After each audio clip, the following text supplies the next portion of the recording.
जादुई बांसुरी। राजा मानसिंह के राज्य में खुशहाली देखते ही बनती है। सभी लोग यहाँ खुशी खुशी रहते हैं और राजा के लिए आदर और सम्मान का भाव रखते हैं। यहाँ के किसान खेती करके खुश रहते हैं और मजदूर अपनी मजदूरी करके। लोगों में जरा भी ईर्ष्या भाव नहीं है। सभी लोग आपस में मिलजुल कर भाईचारे और सौहार्द से रहते हैं। मानसिंह के राज्य में बहुत सारे सुंदर सुंदर बागान हैं, जिसमें तरह तरह के फूल फल पूरे वर्ष मिलते हैं। इनके राज्य में एक अभयारण्य भी है, जिसमें ढेर सारे सुंदर सुंदर पशु पक्षी और साथ रहते हैं। मानसिंह बहुत ही धर्मात्मा व्यक्ति हैं। वे पूजा पाठ में विशेष ध्यान रखते हैं। इसके लिए उन्होंने सुंदर सुंदर मंदिरों का निर्माण भी पूरे राज्य में करवाया।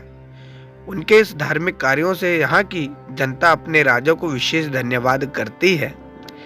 राजा मानसिंह के यहाँ सब कुछ ठीक ठाक चल रहा था कि पिछले कुछ महीनों से लोगों में भय और असुरक्षा को लेकर काफी चिंता होने लगी, क्योंकि पूरे राज्य में खेती खराब हो रही थी, घर में सामान सुरक्षित नहीं रह रहा था और यहाँ तक कि खाने पीने की वस्तुएं भी ठीक प्रकार से नहीं रह पा रही थी।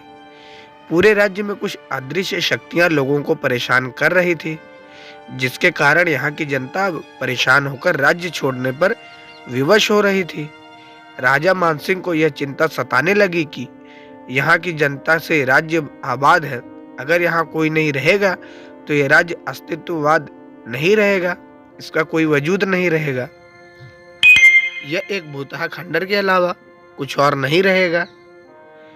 इसलिए राजा मानसिंह प्रजा से अधिक परेशान थे। उनकी समझ में कुछ नहीं आ रहा था। राजा मानसिंह ने अपने पुरोहितों को बुलाकर राज्य में आ रहे संकटों से अवगत कराया और ज्योतिष शास्त्र का भी सहारा लिया।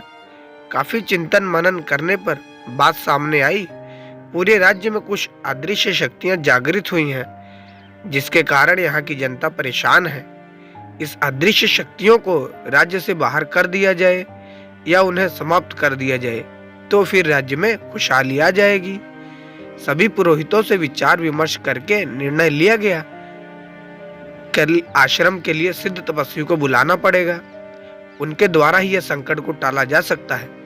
राजा ऋषि से सहायता मांगते हैं और भूत को भगाने के लिए स्वयं पैदल चलकर तपस्वी के आश्रम गए। उन्हें दंडवत प्रणाम कर अपने राज्य में आ रही सभी विपत्तियों और संकटों से अवगत कराया। तपस्वी ने तुरंत सभी परिस्थितियों को जानकर उनकी सहायता करने के लिए तैयार हो गए। तपस्वी ने राजा को आश्वासन देकर उन्हें वापस अपने राज्य जाने के आदेश दे दिया और उन्होंने कहा, कल सुबह आकर मैं इन सभी अदृश्य शक्तियों को तुम्हारे राज्य से मुक्त करने में सहायता करूंगा। राजा अपने राज्य आकर आश्वस्त थे कि तपस्वी ने उनकी सहायता के लिए वचन दिया है। वह अदृश्य इस संकट से हमारे राज्य को अवश्य निकालेंगे। सवेरा होते ही पूरे राज्य में एक मधुर ध्वनि का संचार हो रहा था।